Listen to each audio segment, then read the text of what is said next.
Bien, vamos a hablar de otros temas. Tenemos pauta internacional también para comentar en esta edición de Pauta Final. Y vamos a abordar un informe muy interesante que analiza la situación que está enfrentando América Latina en un momento, bueno, lo sabemos, muy, muy complejo. Por supuesto que el ámbito sanitario es lo más urgente, pero además hay otros asuntos de carácter institucional, político, económico también, que son previos, que anteceden a esto, que están como telón de fondo y que plantean una serie de desafíos pensando en lo que vendrá hacia adelante. La CEPAL, por ejemplo, ya proyectaba que el periodo 2014-2020 va a ser el de más bajo crecimiento en 7 décadas acá en América Latina, lo que acrecienta, por supuesto, la gravedad de la situación sanitaria. Va a ir acrecentando también las brechas de desigualdad. El Fondo Monetario, por ejemplo, está proyectando una caída para América Latina y el Caribe de 8,1% este año. En fin, hay varias razones para mirar con algo de preocupación lo que está ocurriendo acá en América Latina.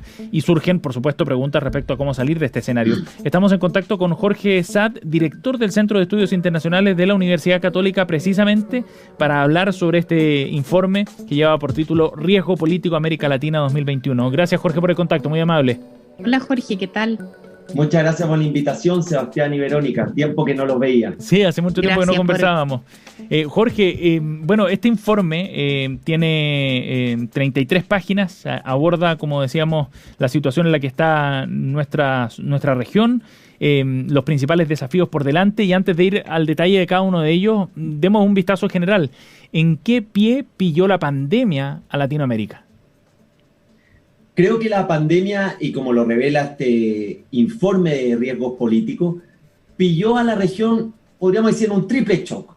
Uno económico, que tú, Sebastián, lo explicaste muy bien, que es este estancamiento que ha venido teniendo la región a nivel económico después de ese boom de la década del 2000, donde gracias a los precios de los commodities muchas personas salieron de la pobreza, una clase media frágil, pero hubo un cambio social.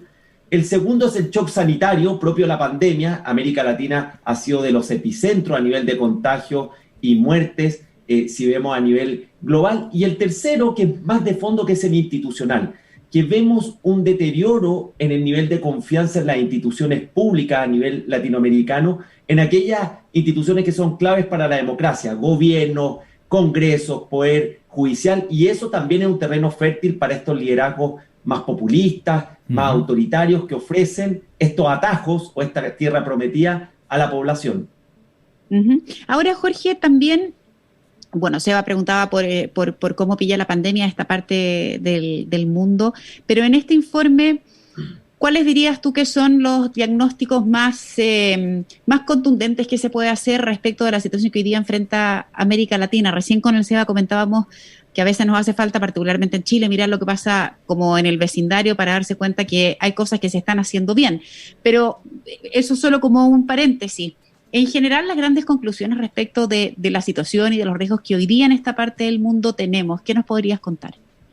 Más allá de los riesgos en específico, hay 3 grandes elementos comunes. El primero es un problema de gobernabilidad, que es el principal desafío que está teniendo hoy día Latinoamérica. Cada vez más difícil gobernar, generar acuerdos, llevar adelante políticas públicas para enfrentar temas que todos conocemos, de disminuir la pobreza, la desigualdad, combatir la corrupción, etc. Eso es muy nítido y es transversal, por lo menos, los principales riesgos, el problema de gobernabilidad.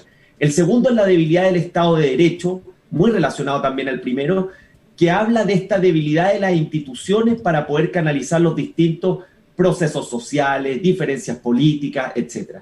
Y el último, que es más contingente, que es cómo va a salir Latinoamérica adelante en sus planes de recuperación económica. Pero si ustedes se fijan, muchos de los riesgos políticos también se venían manifestando pre-pandemia, el aumento de percepción de la corrupción, algunas situaciones de tensiones fronterizas, la rivalidad estratégica entre Estados Unidos y China y cómo va a impactar también en la región, etc. Pero esos 3 grandes elementos, yo diría, Verónica y Sebastián, son los más transversales o comunes en esta, podríamos decir, fatiga institucional que está teniendo América Latina. Y en ese sentido, Jorge, el riesgo entonces, a partir de ese diagnóstico, es que nos enfrentemos a una década perdida de alguna forma. Bueno, de hecho, si nosotros vemos muy mal desempeño que ha tenido la economía de la región de América Latina y el Caribe en los últimos 6 años, sumado a esta pandemia, puede ser una nueva década perdida como fue la década de los 80 en términos generales en la región. Y vamos encaminados a eso. Y si se fijan, cuando uno ve riesgos como el aumento de la violencia en las protestas, está muy relacionado también a cómo se ha ido estancando la región y por lo tanto se han ido frustrando las expectativas de la sociedad y ha aumentado ese malestar. Hay un dato muy interesante que muestra cómo en los últimos 6 años ha ido aumentando la conflictividad, lamentablemente asociada también a violencia en los últimos 2 años, en las manifestaciones sociales, que son legítimas en democracia, pero la violencia, sin lugar a dudas, es el principal enemigo de todo sistema democrático. Y eso hay que mirarlo con mucha atención, porque no solamente Chile, Sebastián, y con esto termino, fue en Ecuador, fue en Bolivia el año pasado, este año en Perú, Guatemala e incluso Costa Rica. Sí, y usted hace un análisis interesante también de cómo va evolucionando las tendencias políticas en este informe en términos de participación electoral. Se ve un repunte en las protestas callejeras súper fuerte, cierto estancamiento también en la participación. El problema, Jorge, que se desprende del informe del surgimiento de estas protestas es que se canaliza de cualquier otra forma, menos por la vía institucional, la respuesta a las demandas que se puedan plantear. Exactamente, y de hecho las sociedades siempre han tenido diferencias y no es misterio. Uno abre el diario, ve las editoriales de prensa de otros países y más o menos cada uno con su realidad. Los problemas son similares, pero lo que vemos hoy día con preocupación es incapacidad de procesar por la vía institucional esas diferencias. Y la violencia aparece como una amenaza y en algunos países, en Chile aún de manera emergente, todo lo que es el crimen organizado y cómo otra organización ilícita relacionada al narcotráfico aprovechan estos espacios, aprovechan estas oportunidades de incapacidad institucional para resolver las tensiones que se producen en cualquier población. Claro. Y en eso, ¿cómo ves a Chile particularmente, Jorge? A ver, yo no quiero decir que Chile sea la niña más linda del barrio, pero también objetivamente el estallido social y la forma como se canalizó, una manera de empezar a resolver ese problema fue, bueno, el plebiscito que ocurrió, y a muchos países les llamó la atención que finalmente Chile siguiera teniendo al mismo presidente que fue electo democráticamente, que, bueno, hasta las 3 de la mañana los partidos políticos estuvieran tratando de ponerse de acuerdo para ofrecer una alternativa. O sea, esos mecanismos fueron llamativos a nivel latinoamericano, porque no era esperable que eso ocurriera. Entonces quiero preguntarte en concreto, ¿de qué depende que esa característica que ha presentado Chile, particularmente en el último tiempo, pueda mantenerse y que sigamos siendo en alguna medida un país ordenado y que, si bien es cierto, tiene esos conflictos que tú comentas, bueno, logra resolverlos tal vez de una forma muy distinta al de sus vecinos? Sí, yo coincido contigo, Verónica, de que Chile sigue gozando de una salud institucional, ha tenido capacidad de resolver en situaciones críticas en el último año y medio por la vía política, por la vía institucional, el plebiscito, el acuerdo de noviembre del año pasado.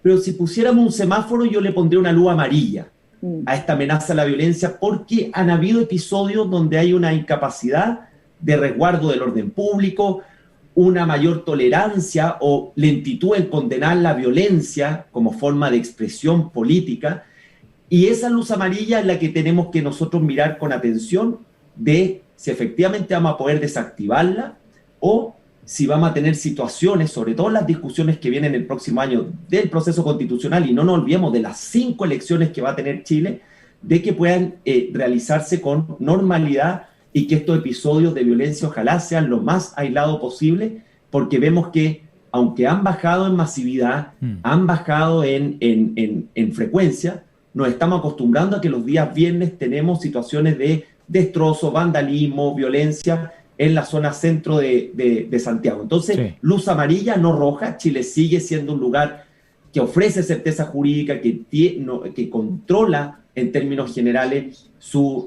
situaciones de violencia. Vemos sectores como energía que son muy atractivos para la inversión extranjera, pero tenemos que mirar con atención si es que efectivamente vamos a ser capaces de controlar y resguardar el orden público, que es fundamental para cualquier democracia y sociedad cualquier país. Estamos conversando con Jorge Saad, director del Centro de Estudios Internacionales de la Universidad Católica. Jorge, hay un factor también que se analiza en este reporte que tiene que ver con la situación migratoria, que ha cambiado muchas cosas en los últimos años en Latinoamérica, principalmente por los flujos migratorios venezolanos que se intensificaron en los últimos años.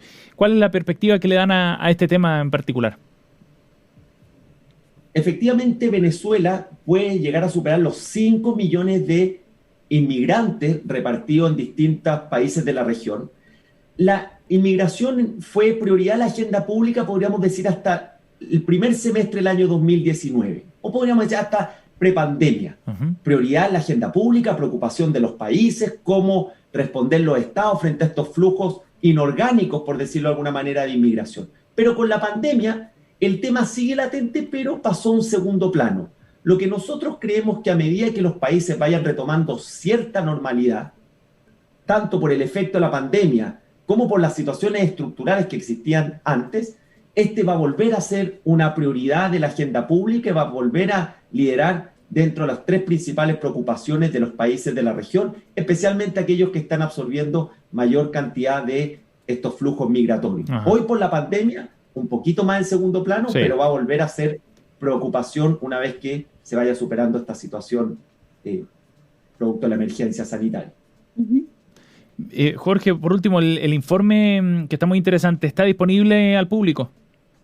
Sí, este es un informe que está disponible en nuestra página web del Centro de Estudios Internacionales, ciuc.cl, está disponible en las redes sociales, está abierto obviamente a Chile y a la región, y fíjense que hemos tenido una muy buena recepción porque aun cuando hay mucho debate sobre América Latina, muchas conferencias, investigaciones, creemos que era necesario sistematizarlo de alguna manera y este va a ser un índice que año a año vamos a ir evaluando el comportamiento que tiene América Latina, donde vamos a ver que muchos elementos también son compartidos con nuestro país. Sí, es muy interesante. Bien, para entender lo que está ocurriendo aquí en la región. Vero. Jorge Saad es el director del Centro de Estudios Internacionales de la Universidad Católica y sobre todo esperar que esa luz amarilla no pase a la roja en el semáforo, sino que juegue a la inversa y pueda volver a verde, que es lo que todos esperamos. Ha sido muy grato conversar contigo, Jorge. Gracias por este tiempo y en conversación con Radio Pauta. Felices fiestas para ti. Igualmente, felices fiestas para usted y todos quienes nos están escuchando. Cuídate. Chao, gracias. Chao, chao.